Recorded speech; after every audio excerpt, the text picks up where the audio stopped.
پچھلے مہینے اگر آپ کو یاد ہو تو ہم نے زبور 51 پر غور کیا تھا، اور اسی سے ملتا جلتا ایک اور زبور ہے، اور میں چاہوں گا کہ آج کی صبح ہم اس پر غور کریں، اور وہ ہے زبور 32 جو آج کی عبادت کے شروع میں ہم نے گایا ابھی۔ او دھن جس دے بخشے گئے سب گناہ تے ڈھکے گئے سارے اوگن صدا۔ تو آئیے ہم زبور 32 پڑھتے ہیں۔ خداوند کے کلام میں لکھا ہے، مبارک ہے وہ جس کی خطا بخشی گئی اور جس کا گناہ ڈھانکا گیا۔ مبارک ہے وہ آدمی جس کی بد کرداری کو خداوند حساب میں نہیں لاتا، اور جس کے دل میں مکر نہیں۔ جب میں خاموش رہا تو دن بھر کے کرانے سے میری ہڈیاں گھل گئیں، کیونکہ تیرا ہاتھ رات دن مجھ پر بھاری تھا، میری تراوت گرمیوں کی خشکی سے بدل گئی۔ میں نے تیرے حضور اپنے گناہ کو مان لیا اور اپنی بد کرداری کو نہ چھپایا۔ میں نے کہا میں خداوند کے حضور اپنی خطاؤں کا اقرار کروں گا، اور تو نے میرے گناہ کی بدی کو معاف کیا۔ اسی لیے ہر دیندار تجھ سے ایسے وقت میں دعا کرے جب تو مل سکتا ہے۔ یقیناً جب سیلاب آئے تو اس تک نہیں پہنچے گا۔ تو میرے چھپنے کی جگہ ہے، تو مجھے دکھ سے بچائے رکھے گا۔ تو مجھے رہائی کے نغموں سے گھیر لے گا۔ میں تجھے تعلیم دوں گا، اور جس راہ پر تجھے چلنا ہوگا تجھے بتاؤں گا۔ میں تجھے صلاح دوں گا، میری نظر تجھ پر ہوگی۔ تم گھوڑے یا خچر کی مانند نہ بنو جن میں سمجھ نہیں، جن کو قابو میں رکھنے کا ساز دہانہ اور لگام ہے، ورنہ وہ تیرے پاس آنے کے بھی نہیں۔ شریر پر بہت سی مصیبتیں آئیں گی، پر جس کا توکل خداوند پر ہے رحمت اسے گھیرے رہے گی۔ آئے صادقو خداوند میں خوش و خرم رہو، اور آئے راست دلو خوشی سے للکارو۔ آمین۔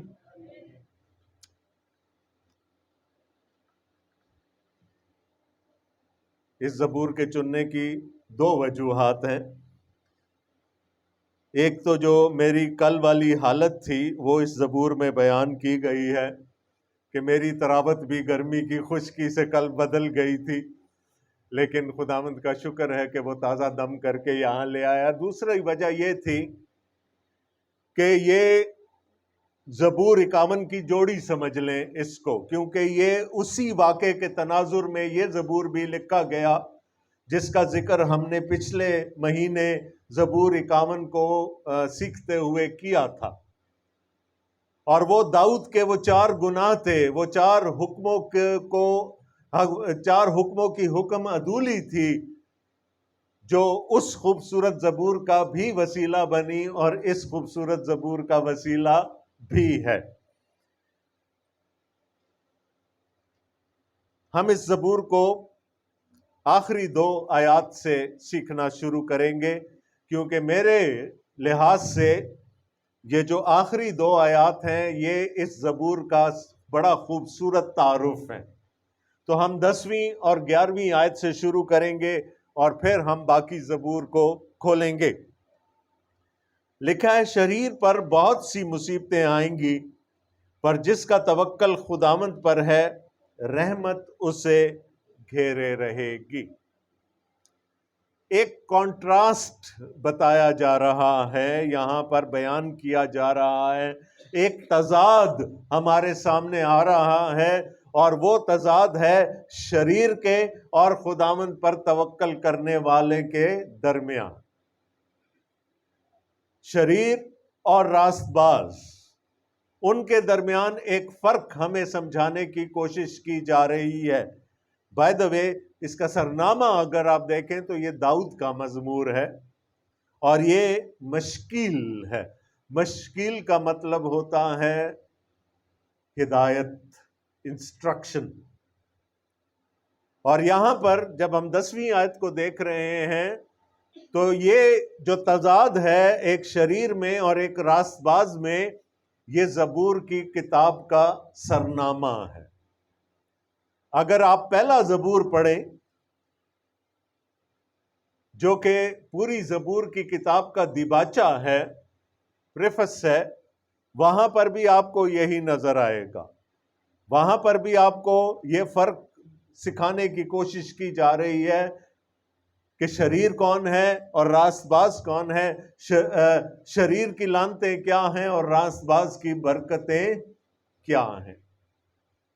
اور پورے زبوروں میں ہمیں یہ تضاد نظر آتا. آپ نے اکثر جگہ پر پڑھا ہوگا زبوروں میں، اے خداوند کب تک شریر برومند ہوگا اور راست باز کچلا جائے گا. تو دنیاوی طور پر ہم دیکھتے ہیں کہ شریر برومند ہوتے ہیں، شریر اقبال مند ہوتے ہیں، وہ اچھی زندگیاں گزارتے ہیں، ان کے پاس عیش و آرام کے لیے سب کچھ ہوتا ہے. اور جب ہم راست بازوں پر نظر کرتے ہیں تو اگرچہ کہ ان کا خدا ان کو سنبھالتا ہے، لیکن وہ مفلوق الحال رہتے ہیں. خدا انہیں غربت میں رکھتا ہے تاکہ پھر وہ بڑی دولت حاصل کر سکے. اور اکثر جگہوں پر یہ پکار ہمیں سنائی دیتی ہے، اے خداوند کب تک. لیکن جو شخص خدا کے دل کے موافق تھا، میری مراد داؤد سے ہے، وہ کیا کہہ رہا ہے؟ شریر پر بہت سی مصیبتیں آئیں گی. اس کی خوشحالی اسی دنیا تک ہے جس کا سردار ابلیس ہے. اس کی خوشحالی اسی دنیا تک ہے، لیکن پر جس کا توکل خداوند پر ہے، رحمت اسے گھیرے رہے گی. اور اگر میں اس کا عبرانی متن میں دیکھوں تو وہاں لکھا ہے خدا کی لازوال محبت اسے گھیرے رہے گی.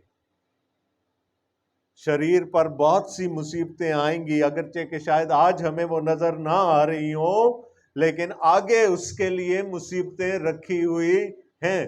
لیکن وہ جو خداوند پر توکل کرتا ہے، وہ جو خداوند میں راست بازی سے زندگی گزارتا ہے، اس کے لیے لکھا ہے کہ خدا کی لازوال محبت، خدا کی رحمت اسے گھیرے رہے گی، اور بے شک رحمت اور بھلائی عمر بھر میرے ساتھ رہیں گی.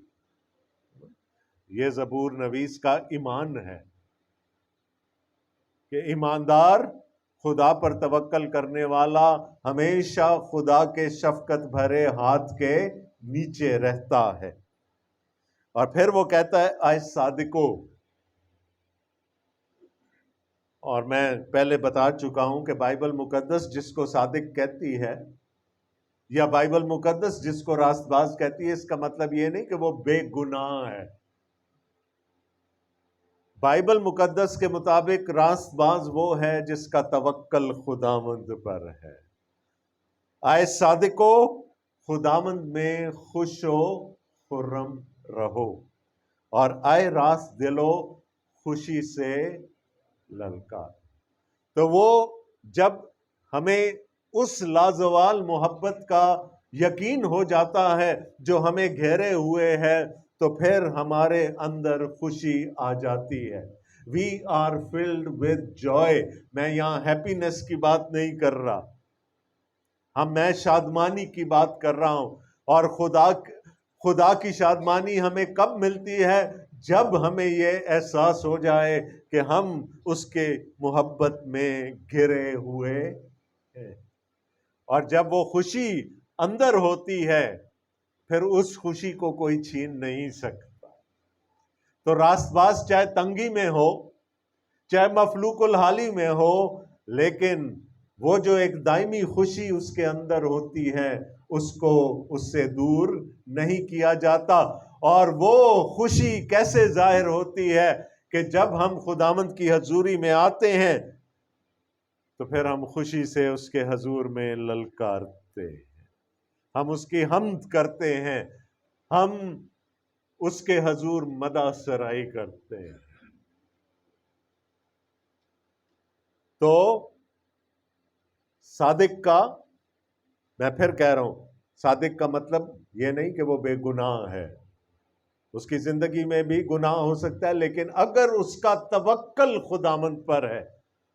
داؤد ایک بہت بڑی مثال ہے خدا پر توکل کرنے کی، اس کی ساری زندگی خدا پر توکل کرنے پر منحصر ہے۔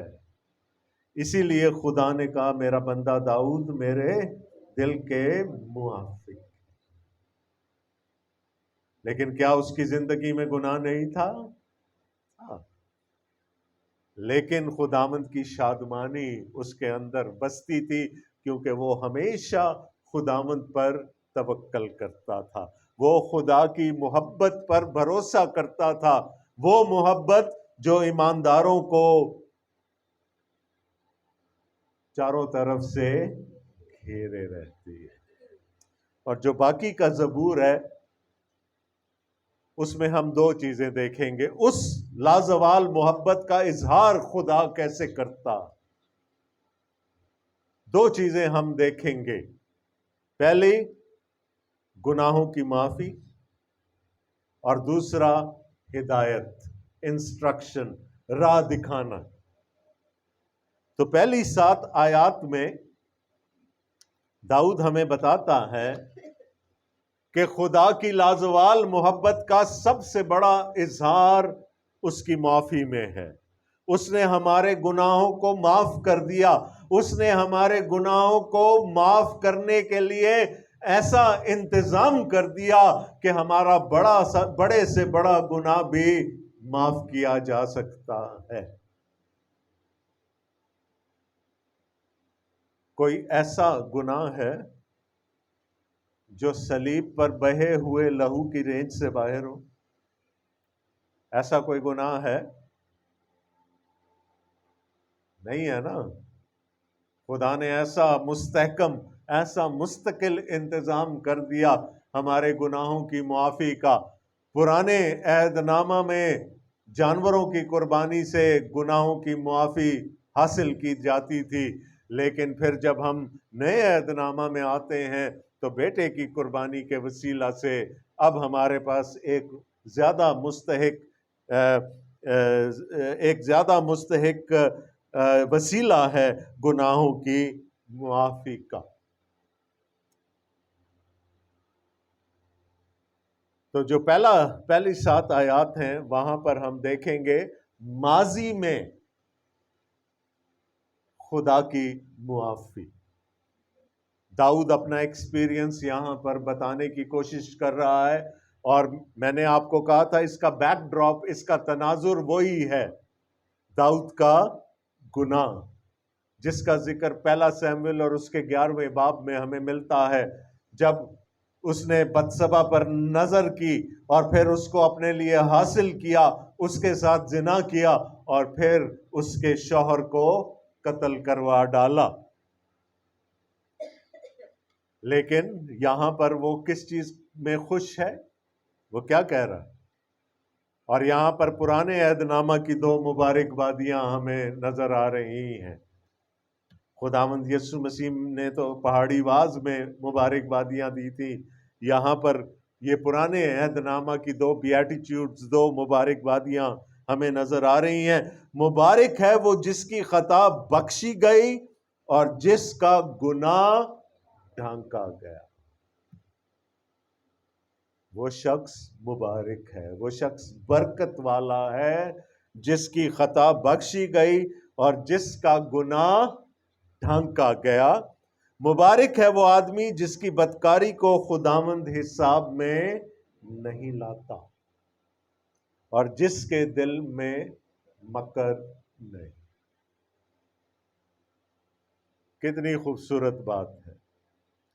داؤد کو رہ کے اپنا وہ گناہ یاد آتا رہا ہوگا، اور اس کے بعد جو خداوند نے، جب اس نے اس گناہ کا اقرار کیا اور خداوند نے ناتن نبی کے وسیلہ سے اس کو کہا جا تیرے گناہ معاف ہوئے، تو یہ خوشخبری اس کے کانوں میں شہد بن کر ٹپکی ہوگی۔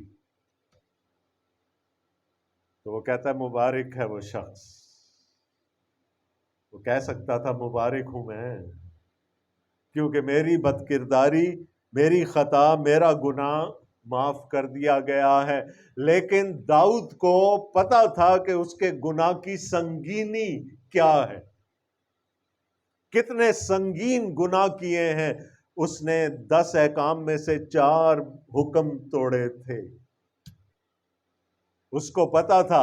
اس لیے زبور 51 میں بھی اور یہاں پر بھی گناہ کے لیے وہ 3 مختلف الفاظ استعمال کرتا ہے. سب سے پہلے خطا، جس کی خطا بخشی گئی. انگریزی میں اس کو ٹرانسگریشن کہیں گے. اور میں نے شاید پچھلی دفعہ بھی بتایا تھا کہ خطا کا مطلب ہے ممنوع علاقے میں چلے جانا، کسی باؤنڈری کو کراس کر لینا.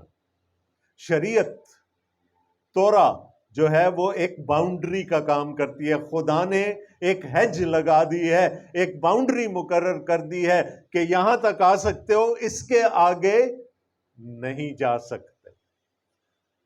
اور آپ کو معلوم ہوگا کہ کچھ ہماری ملٹری انسٹالیشنز ایسی ہوتی ہیں جو نہایت سینسیٹیو ہوتی ہیں، اور وہاں لکھا ہوتا ہے کہ یہاں ٹریس پاسنگ کرنے والا یا حد کراس کرنے والے پر گولی چل جائے گی، مارا جائے گا. تو خطا کا مطلب یہاں کیا ہے؟ ٹرانسگریشن کا مطلب کیا ہے؟ ایک باؤنڈری کو، ایک حد کو پار کر لینا جس کی ہمیں اجازت نہ ہو. شریعت کہتی ہے یہ کرنا ہے یا نہیں کرنا، وہ حد کھینچ دیتی ہے. اس کے بعد وہ کہہ رہا ہے جس کا گناہ کیا ہے؟ بلزائی کو مس کر دینا، نشانہ مس کر دینا. جس راستے پر ہمیں چلنے کے لیے کہا گیا ہے اس راستے سے بھٹک جانا. اگر آپ تیر اندازی سے واقف ہیں تو تھوڑا سا جھول بھی اگر آئے گا ہاتھ میں، کیا ہوگا؟ تیر نشانے کو مس کرتا ہوا سائیڈ سے نکل جائے گا. اور گناہ کا مطلب یہی ہے، سن جس کو ہم کہتے ہیں کہ نشانہ خطا کر دینا، راستے سے بھٹک جانا. اور پھر وہ کہتا ہے جس کی بد کرداری، 3 الفاظ استعمال کر رہا ہے. اس کو اپنے گناہ کی گریوٹی کا، گناہ کی سنگینی کا احساس ہے. بد کرداری، ان ایکوٹی، یہ کیا ہے؟ یہ وہ اولین گناہ ہے جو میرے اور آپ کے اندر بستا ہے. کیا کس نے تھا؟ آدم نے. لیکن وہ نسل در نسل ہمارے اسپرچول ڈی این اے کا حصہ بن گیا اور وہ ہم تک آ گیا. اور رومیوں کے خط کے 7ویں باب میں پولوس کیا کہتا ہے؟ جو نیکی کرنا چاہتا ہوں کر نہیں پاتا، جس بدی سے بچنا چاہتا ہوں کر بیٹھتا ہوں. ہائے میں کیسا کمبخت آدمی ہوں، کون مجھے گناہ کے اس بدن سے چھٹکارا دلائے گا؟ تو وہ جو جڑ ہے، وہ جو اولین گناہ ہے، وہ ہمارے اندر بستا ہے. اور وہ اتنا طاقتور ہے کہ وہ ہمیں اپنے قابو میں کر لیتا. ہم بھٹک جاتے ہیں، ہم نشانے سے چوک جاتے ہیں، ہم حد کراس کر جاتے ہیں. تو وہ کیا ہے؟ بد کرداری کیا ہے؟ وہ اندر کی کمائیگی ہے، ڈپریوٹی ہے کہ میں اپنے آپ سے اپنے گناہ پر قابو نہیں پا سکتا، میں اس کا مداوع خود سے نہیں کر سکتا. تو 3 الفاظ اس نے استعمال کیے، تینوں کے مطلب علیحدہ علیحدہ ہیں: بدکاری، گناہ اور خطا. اور اب داؤد ہمیں بتا رہا ہے کہ خدا ان تینوں قسم کے گناہوں سے 3 مختلف طریقوں سے ڈیل کرتا ہے۔ وہ کیا کہتا ہے؟ مبارک ہے وہ جس کی خطا بخشی گئی۔ اور یہاں پر بخشے جانے سے جو مطلب ہے وہ یہ ہے کہ جیسے کوئی بھار اٹھا لیا گیا۔ کندھے دکھتے ہیں نا، جب گناہوں کی شدت محسوس ہونے لگتی ہے تو ایسے لگتا ہے کسی نے کندھے دبا دیے ہوں، کندھوں پر بوجھ رکھ دیا ہو۔ تو ہمارا خدا کیا کرتا ہے؟ وہ خطا کو اٹھا لیتا ہے، اور میرے اور آپ کے کندھوں کا بوجھ میرا مسیحا اپنے کندھوں پر اٹھا کر کلوری تک لے گیا اس صلیب کی صورت میں۔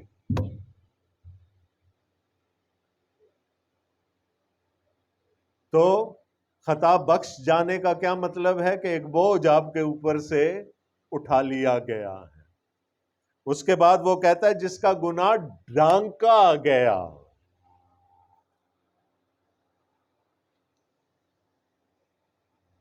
ایک اچھی مثال نہیں ہے لیکن وہ انگریزی کا ایک محاورہ ہے، to sweep the dust under the carpet.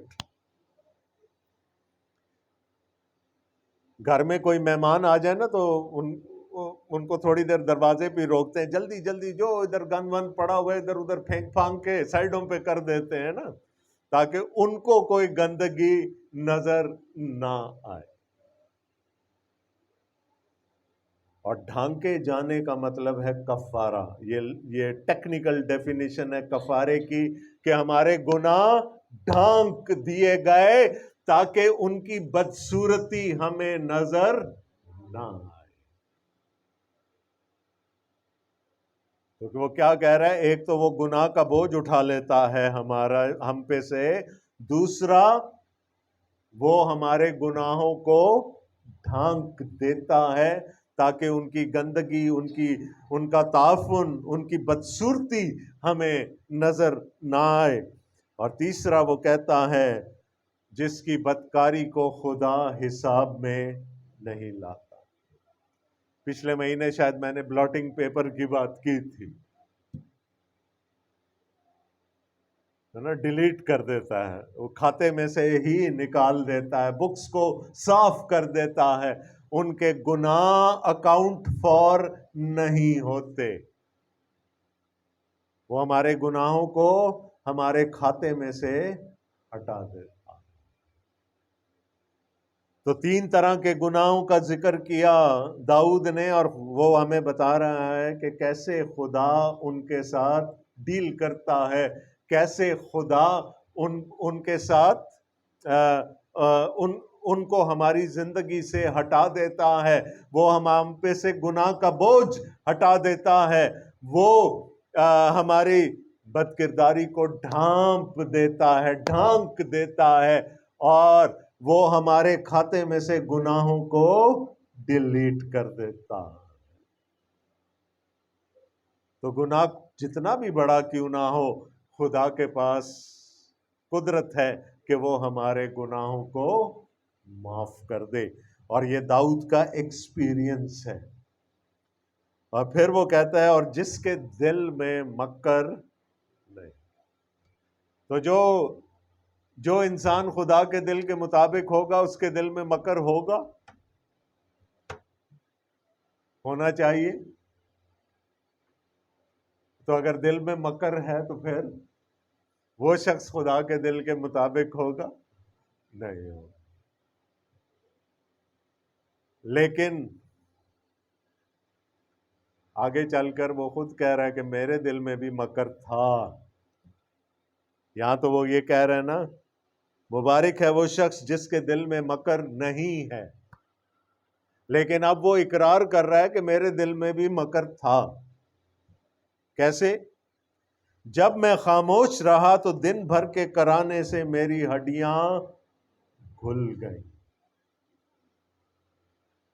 داؤد کے پہلے گناہ سے لے کر اس کی ناتن نبی کے داؤد کے پاس آنے میں تقریباً 1 سال کا وقفہ تھا۔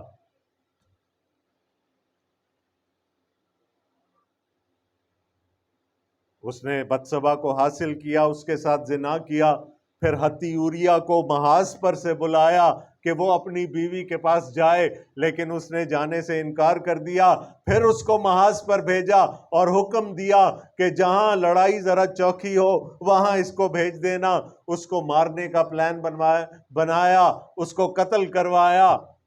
پھر اس کے بعد جب وہ پورا اس کا جو پیریڈ تھا اس کے غم کرنے کا وہ پورا ہو گیا، پھر اس نے بتسبا سے شادی کی۔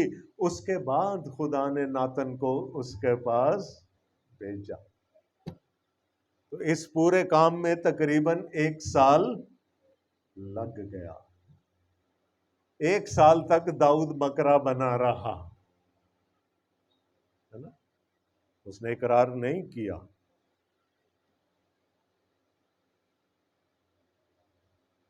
وہ کیا کہہ رہا ہے؟ مبارک ہے وہ جس کے دل میں مکر نہیں۔ لیکن یہاں وہ خدا کو بھی دھوکہ دیتا رہا اور اپنے آپ کو بھی دھوکہ دیتا رہا۔ اور ہم خدا کو کیا دھوکہ دے سکتے ہیں؟ انسان اپنے گناہوں کو چھپا کر اپنے آپ کو ہی دھوکہ دیتا۔ اس نے اقرار نہیں کیا۔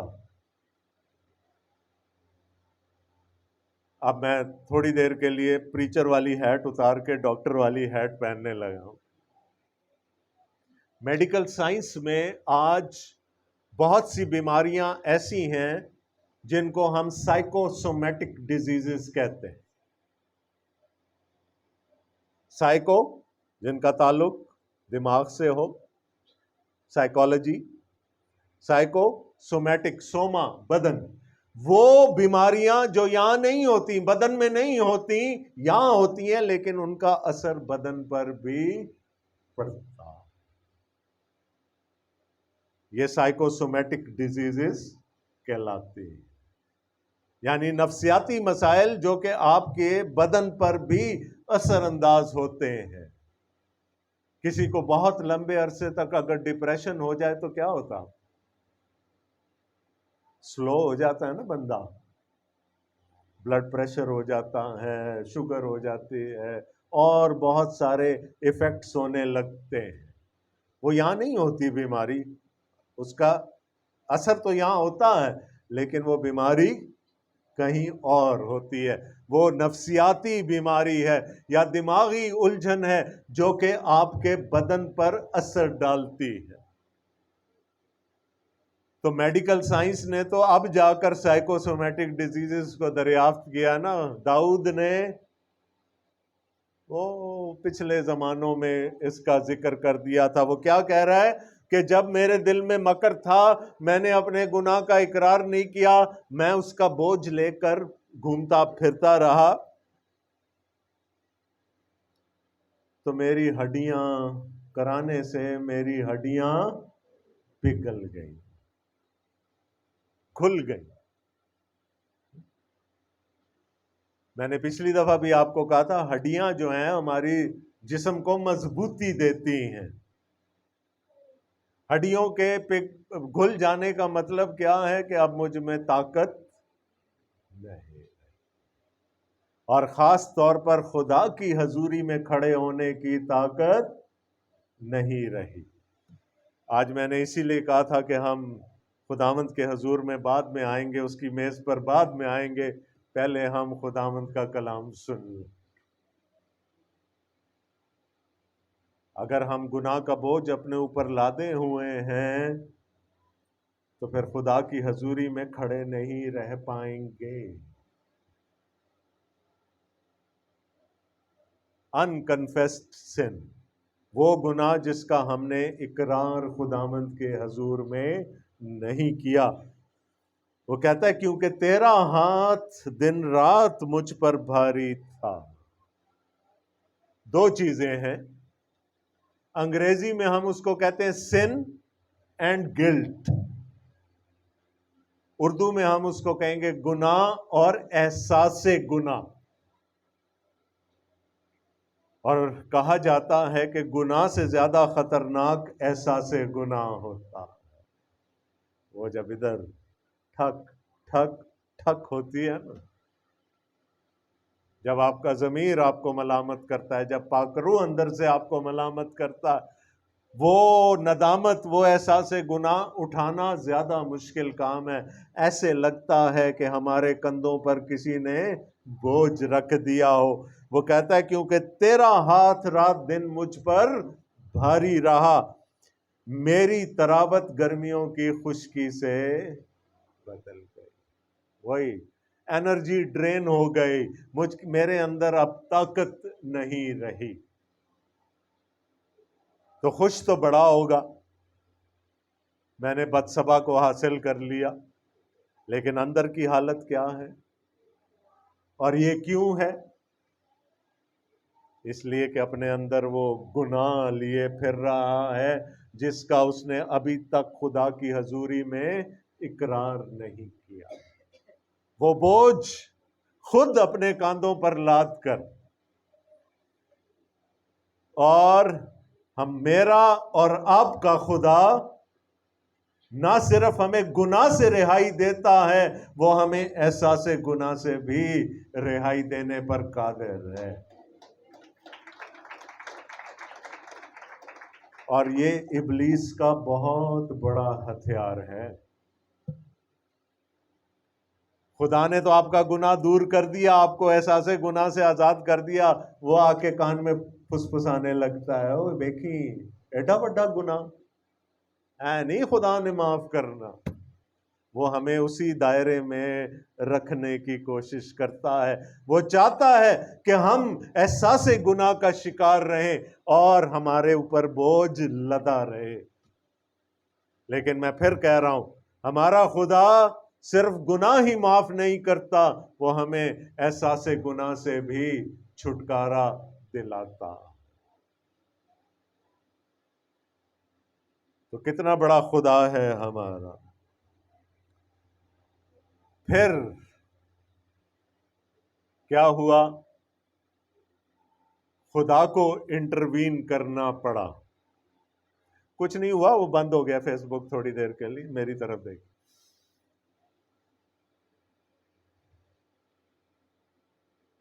تو خدا کو انٹروین کرنا پڑا، اور اس نے اپنے بندہ ناتن کو داؤد کے پاس بھیجا۔ بڑی خوبصورت تمثیل سنائی ناتن نے، اور اس تمثیل میں گھیر لیا داؤد کو۔ اور آخر میں 12ویں آیت میں، پہلا سموئیل 11ویں باب کی 12ویں آیت میں داؤد چلا اٹھا، میں نے اپنے خداوند کے حضور گناہ کیا۔ تو خبر کیا آئی ناتن کی زبانی؟ میں نے تیرا گناہ معاف کر دیا۔ ایسے لگا ہوگا نا بوجھ ہٹ گیا ہے نا، ہڈیوں میں طاقت آ گئی، زور واپس آ گیا، وہ جو گرمی کی خشکی ہو گئی تھی وہ طراوت میں پھر بدل گئی۔ کیوں؟ اس لیے کہ اس نے اپنے گناہ کا اقرار خداوند کی حضوری میں کر لیا۔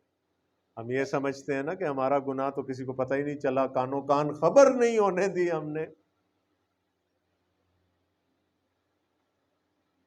تو سوشل میڈیا کے علاوہ خدا بھی دیکھ رہا ہوتا ہے نا۔ آج کل بہت ساری چیزیں سوشل میڈیا پر آ جاتی ہیں، لیکن خدا پہلے دیکھ رہا ہوتا۔ تو اس نے کہا، میں خداوند کے حضور اپنی خطاؤں کا اقرار کروں گا، اور تو نے میرے گناہ کی بدی کو معاف کیا۔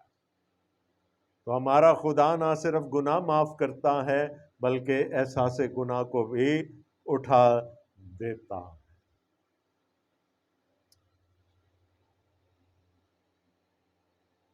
چھٹی آیت میں وہ کہتا ہے، اسی لیے ہر دیندار تجھ سے ایسے وقت میں دعا کرے جب تو مل سکتا۔ ایک وقت آئے گا جب دروازہ بند ہو جائے گا، جب ہم قبر میں پڑے ہوئے ہوں گے۔ اگر کوئی انکنفیس سن وہاں لے کر جانا ہے تو یاد رکھیے گا خطرناک۔ جو حساب کتاب کرنا ہے ادھر ہی کر لیں۔ خداوند یسوع مسیح نے اس بددیانت مختار کی تعریف کی تھی کہ جب تک کتابیں اس کے ہاتھ میں تھی اس نے جو کر سکتا تھا کر لیا. ایک دفعہ چیپٹر کلوز ہو گیا، کتاب بند ہو گئی، پھر کچھ نہیں ہونے لگا. تو وہ کیا کہہ رہا ہے؟ جب تک تو مل سکتا ہے نا، ہر دیندار آدمی اپنے گناہ کا اقرار کر لے، یقیناً جب سیلاب آئے تو اس تک نہیں پہنچے. پھر وہ عذاب جو بعد میں آنا ہے، جو شریروں کا بکھرا ہے، وہ اس تک نہیں پہنچے گا.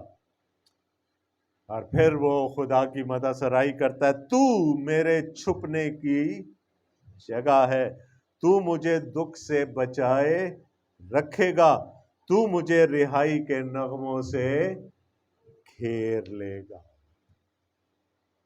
5ویں آیت کے بعد اور 7ویں آیت کے بعد صلاح کا لفظ آیا.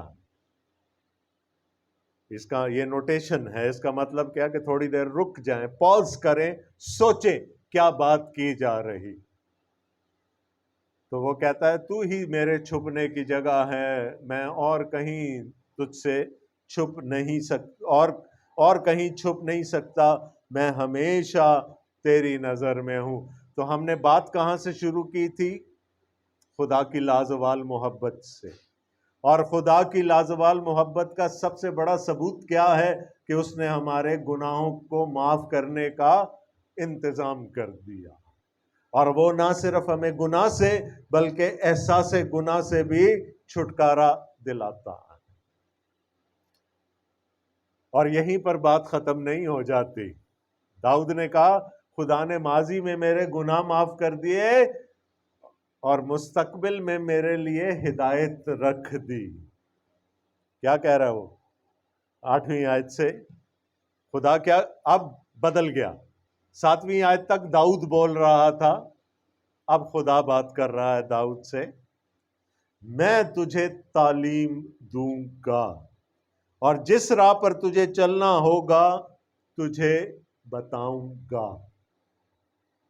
میں تجھے صلاح دوں گا، میری نظر تجھ پر ہوگی.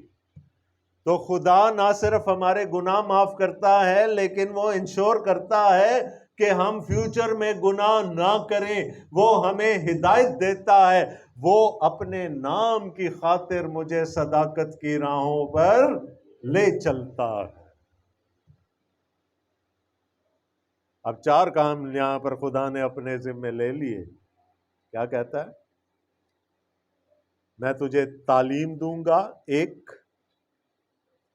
جس راہ پر تجھے چلنا ہوگا تجھے بتاؤں گا، 2. میں تجھے صلاح دوں گا، 3. اور میری نظر تجھ پر ہوگی، 4.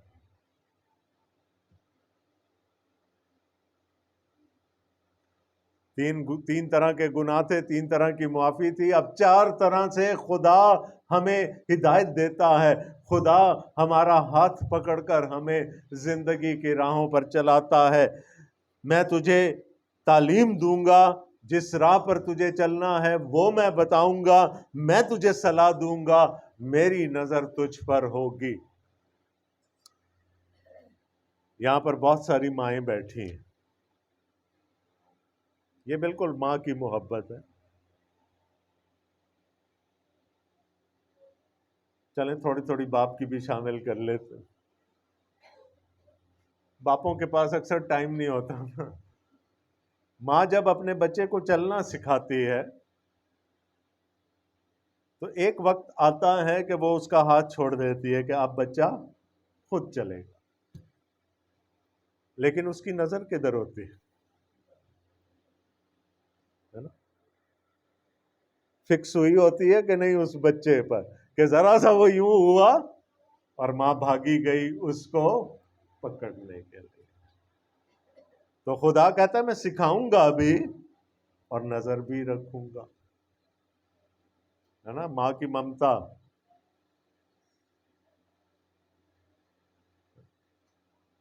کیا کیا کہہ رہا ہے وہ؟ میں دوبارہ کہہ رہا ہوں، تعلیم بھی دوں گا، جس راہ پر تجھے چلنا ہے وہ راہ بھی دکھاؤں گا، صلاح بھی دوں گا اور نظر بھی رکھوں گا، تاکہ پھر آئندہ تو اپنی راہ سے بھٹکنے نہ. تو خدا گناہ معاف کر کے چھوڑ نہیں دیتا. اب یہ اور بات ہے کہ ہم اس کی ہدایت کو قبول کریں یا نہ کریں، لیکن وہ کرتا ہے۔ بائبل مقدس میں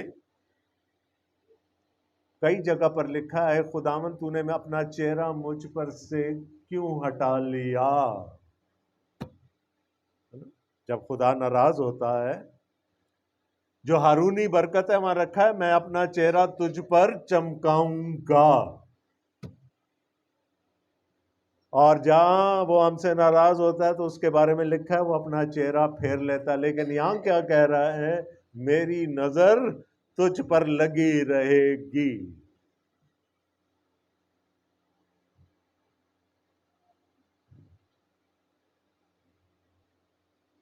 لیکن انسان کئی دفعہ گھوڑا اور خچر بھی بن جاتا ہے نا، تو خدا نے پہلے ہی خبردار کر دیا، تم گھوڑے یا خچر کی مانند نہ بننا،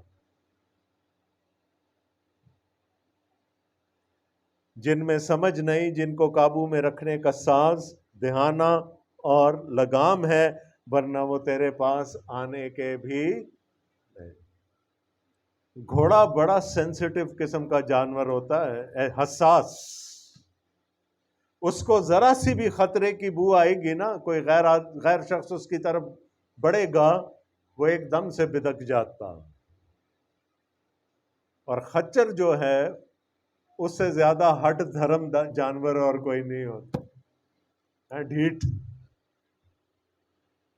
ان دونوں کو قابو کرنا بڑا مشکل کام ہے، اور اس کے لیے وہ دانا اور لگام چاہیے ہوتی ہے، اس کے بغیر وہ قابو میں نہیں آتے۔ تو خدا کیا کہہ رہے ہیں؟ میری ہدایت تو حاضر ہے، وہ دستیاب ہے، لیکن تم ہدایت پا کر کہیں گھوڑے اور خچر نہ بن جانا۔ یہ اچھا خدا نے کھوتا نہیں کیا، پھر شاید ہم مائنڈ کر جاتے۔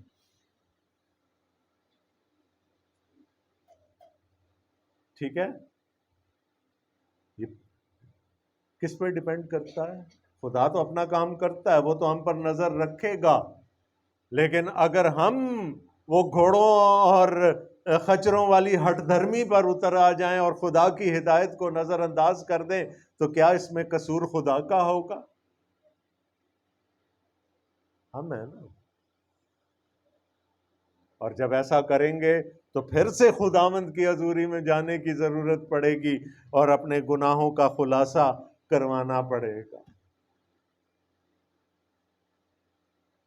تو خداوند کی لازوال محبت صادقوں پر رہتی ہے، ان کو گھیرے رہتی ہے، اور اس کا اظہار وہ کیسے کرتا ہے ہمارے ساتھ؟ سب سے پہلے ہمارے گناہوں کو معاف کر کے، نہ صرف معاف کر کے، ہمیں احساس گناہ سے بھی چھٹکارا دلا کے۔ اور یہیں پر بات ختم نہیں ہو جاتی، اس کی نظر ہم پر رہتی ہے، وہ ہمیں ہدایت دیتا رہتا ہے، وہ ہمارا ہاتھ پکڑ کر ہمیں صداقت کی راہوں پر لے چلتا ہے تاکہ ہم پھر گرنے نہ پائیں۔ لیکن یہ اور بات ہے کہ ہم اپنی ہٹ دھرمی میں اکثر اس کی ہدایت کو نظر انداز کر دیں۔ 10ویں اور 11ویں آیات دوبارہ آپ کے سامنے پڑھوں گا۔ شریر پر بہت سی مصیبتیں آئیں گی، پر جس کا توکل خداوند پر ہے، رحمت، خدا کی لازوال محبت اسے گھیرے رہے گی۔ آئے صادقو، خداوند میں خوش و خرم رہو، اور آئے راست دلو، خوشی سے۔ مجھے پتہ نہیں یہ آپ کا ایکسپیرینس ہے کہ نہیں ہے، اگر اندر گناہ ہو نا، کوئی بات جو ابھی تک ہم نے خداوند سے جس کی معافی نہیں مانگی، تو چرچ تو آ جاتے ہیں، یہاں سے آواز نہیں نکلتی، حمد کرنا مشکل ہو جاتا ہے۔ لیکن جب خداوند کی خوشنودی میں آتے ہیں، جب اکاؤنٹ کلیئر ہوا ہوتا ہے، جب کوئی قرض نہیں رہتا، تو پھر اچھل اچھل کے گاتے ہیں۔ کم از کم یہ میرا ایکسپیرینس تو ہے کہ خداوند کی حمد اسی وقت ہو سکتی ہے کہ جب اندر خوشی سے بھرا ہو، اور وہ خوشی سے اسی وقت بھرا ہو سکتا ہے جب اندر کچرا نہ ہو۔ اور اس کچرے کو نکالنے کے لیے پھر خداوند کے سامنے جھکنے کی ضرورت ہوتی ہے۔ خداوند یسوع مسیح نے کہا تھا اس آخری فسح والی رات کہ اس دنیا میں چلتے ہوئے تمہارے پاؤں ضرور گندے ہوں گے، ہے نا؟ ہو جائے گی، خطا بھی ہو جائے گی، گناہ بھی ہو جائے گا، تو ایک دوسرے کے پاؤں دھو لیا کرو، اپنے بھی دھو لیا کرو، دوسروں کو بھی، اپنے بھی معاف کرا لیا کرو گناہ، دوسروں کے بھی معاف کر دیا کرو۔ ایک حوالہ پڑھ کے میں اس کو ختم کروں گا۔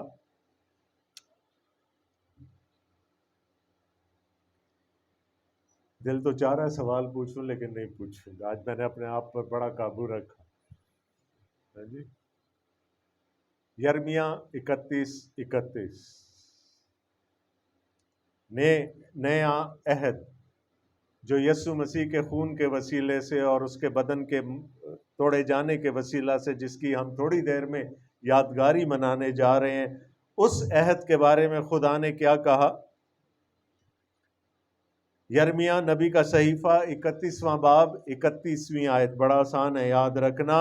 دیکھ وہ دن آتے ہیں، خداوند فرماتا ہے، جب میں اسرائیل کے گھرانے اور یہودا کے گھرانے کے ساتھ نیا عہد باندھوں گا۔ جب بچوں سے پوچھا جائے نا نیا عہد کہاں لکھا ہوا ہے، تو وہ نیا عہد نامہ ڈھونڈنے لگتے ہیں۔ نیا عہد بھی پرانے عہد نامے میں ہی ہے، اس عہد کے مطابق نہیں جو میں نے ان کے باپ دادا سے کیا جب میں نے ان کی دستگیری کی تاکہ ان کو ملک مصر سے نکال لاؤں، اور انہوں نے میرے اس عہد کو توڑا، اگرچہ کہ میں ان کا مالک تھا، خداوند فرماتا ہے۔ بلکہ یہ وہ عہد ہے جو میں ان دنوں کے بعد اسرائیل کے گھرانے سے باندھوں گا، خداوند فرماتا ہے، میں اپنی شریعت ان کے باطن میں رکھوں گا اور ان کے دل پر اسے لکھوں گا، اور میں ان کا خدا ہوں گا اور وہ میرے لوگ ہوں گے۔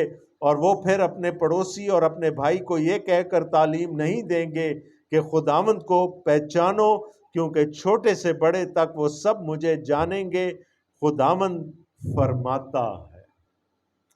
اور آخری بات جو سب سے امپورٹنٹ ہے، جو پرانے عہد نامہ میں اور نئے عہد نامہ میں فرق ہے، وہ خدا کی معرفت ہے، یعنی خدا کو جاننا۔